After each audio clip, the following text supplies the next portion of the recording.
شروع اللہ کا نام لے کر جو بڑا مہربان نہایت رحم والا ہے۔ قاف، قرآن مجید کی قسم کہ تم پیغمبر ہو۔ اصل بات یہ ہے کہ ان لوگوں نے تعجب کیا کہ انہی میں سے ایک خبردار کرنے والا ان کے پاس آیا تو کافر کہنے لگے کہ یہ بات تو بڑی عجیب ہے، بھلا جب ہم مر گئے اور مٹی ہو گئے تو پھر زندہ ہوں گے؟ یہ زندہ ہونا عقل سے بعید ہے۔ ان کے جسموں کو زمین جتنا کھا کھا کر کم کرتی جاتی ہے ہم کو معلوم ہے، اور ہمارے پاس تحریری یادداشت بھی ہے۔ بلکہ عجیب بات یہ ہے کہ جب ان کے پاس دین حق آ پہنچا تو انہوں نے اس کو جھوٹ سمجھا۔ سو یہ ایک الجھی ہوئی بات میں پڑے ہیں۔ کیا انہوں نے اپنے اوپر آسمان کی طرف نگاہ نہیں کی کہ ہم نے اس کو کیسے بنایا اور سجایا اور اس میں کوئی شگاف تک نہیں؟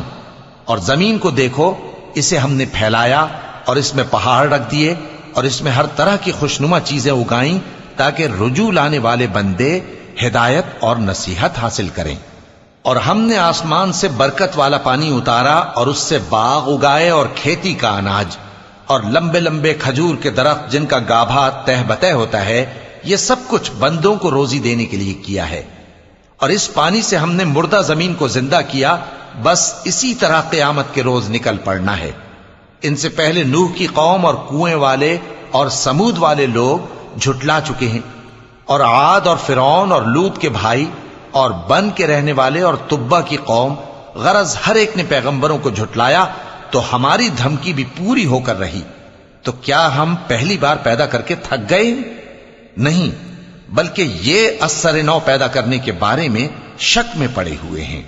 اور ہم ہی نے انسان کو پیدا کیا ہے، اور جو خیالات اس کے دل میں گزرتے ہیں ہم ان کو جانتے ہیں، اور ہم تو رگ جان سے بھی زیادہ اس کے قریب ہیں۔ جب وہ کوئی کام کرتا ہے تو دو لکھنے والے جو دائیں بائیں بیٹھے ہیں لکھ لیتے ہیں۔ کوئی بات اس کی زبان پر نہیں آتی مگر ایک نگہبان اس کے پاس لکھ لینے کو تیار رہتا ہے۔ اور موت کی بے ہوشی حقیقت کھولنے کو طاری ہو گئی۔ اے انسان، یہی وہ حالت ہے جس سے تو بھاگتا تھا، اور سور پھونکا جائے گا، یہی عذاب کی دھمکی کا دن ہے۔ اور ہر شخص ہمارے سامنے اس حال میں آئے گا کہ ایک فرشتہ اس کے ساتھ ہانکنے والا ہوگا اور ایک اس کے اعمال کی گواہی دینے والا۔ یہ وہ دن ہے کہ اس سے تو غافل ہو رہا تھا، اب ہم نے تجھ پر سے پردہ اٹھا دیا تو آج تیری نگاہ تیز ہے۔ اور اس کا ہم نشیں فرشتہ کہے گا کہ یہ اعمال نامہ میرے پاس تیار ہے۔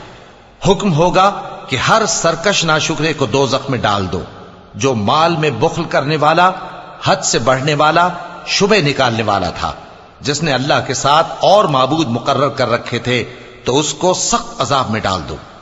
اس کا ساتھی شیطان کہے گا کہ اے ہمارے پروردگار، میں نے اس کو گمراہ نہیں کیا تھا بلکہ یہ آپ ہی رستے سے دور بھٹکا ہوا تھا۔ اللہ کہے گا کہ میرے حضور میں رد و قد نہ کرو، میں تمہارے پاس پہلے ہی عذاب کی وعید بھیج چکا تھا۔ میرے ہاں بات بدلہ نہیں کرتی، اور میں بندوں پر ظلم کرنے والا نہیں۔ اس دن ہم دوزخ سے پوچھیں گے کہ کیا تو بھر گئی؟ وہ کہے گی کہ کچھ اور بھی ہے، اور بہشت پرہیزگاروں کے قریب کر دی جائے گی کہ ان سے مطلق دور نہ ہوگی۔ یہی وہ چیز ہے جس کا تم سے وعدہ کیا جاتا تھا، یعنی ہر رجوع لانے والے، حفاظت کرنے والے سے، جو رحمان سے بن دیکھے ڈرتا رہا اور رجوع کرنے والا دل لے کر آیا، اس میں سلامتی کے ساتھ داخل ہو جاؤ۔ یہ ہمیشہ رہنے کا دن ہے، وہاں جو چاہیں گے ان کے لیے حاضر ہوگا۔ اور ہمارے ہاں اور بھی بہت کچھ ہے، اور ہم نے ان سے پہلے کئی امتیں ہلاک کر ڈالیں، وہ لوگ ان سے قوت میں کہیں بڑھ کر تھے۔ پھر وہ شہروں میں گشت کرنے لگے، کیا کہیں بھاگنے کی جگہ ہے؟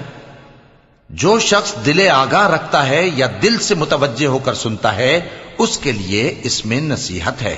اور ہم نے آسمانوں اور زمین کو اور جو مخلوقات ان میں ہے سب کو 6 دن میں بنا دیا، اور ہم کو ذرا بھی تھکن نہیں ہوئی۔ تو جو کچھ یہ کفار بکتے ہیں اس پر صبر کرو، اور آفتاب کے طلوع ہونے سے پہلے اور اس کے غروب ہونے سے پہلے اپنے پروردگار کی تعریف کے ساتھ تسبیح کرتے رہو، اور رات کے بعض اوقات میں بھی اور نماز کے بعد بھی اسی کے نام کی تسبیح کیا کرو۔ اور سنو، جس دن پکارنے والا نزدیک کی جگہ سے پکارے گا، جس دن لوگ ایک زور کی آواز یقیناً سن لیں گے، وہی نکل پڑنے کا دن ہوگا۔ ہم ہی تو زندہ کرتے ہیں اور ہم ہی مارتے ہیں، اور ہمارے ہی پاس لوٹ کر آنا ہے۔ اس دن زمین ان پر سے پھٹ جائے گی اور وہ جھٹ پٹ نکل کھڑے ہوں گے۔ اس طرح سے جمع کرنا ہمیں آسان ہے۔ یہ لوگ جو کچھ کہتے ہیں ہمیں خوب معلوم ہے، اور تم ان پر زبردستی کرنے والے نہیں ہو۔ پس جو میرے عذاب کی دھمکی سے ڈرے اس کو قرآن کے ذریعے نصیحت کرتے رہو۔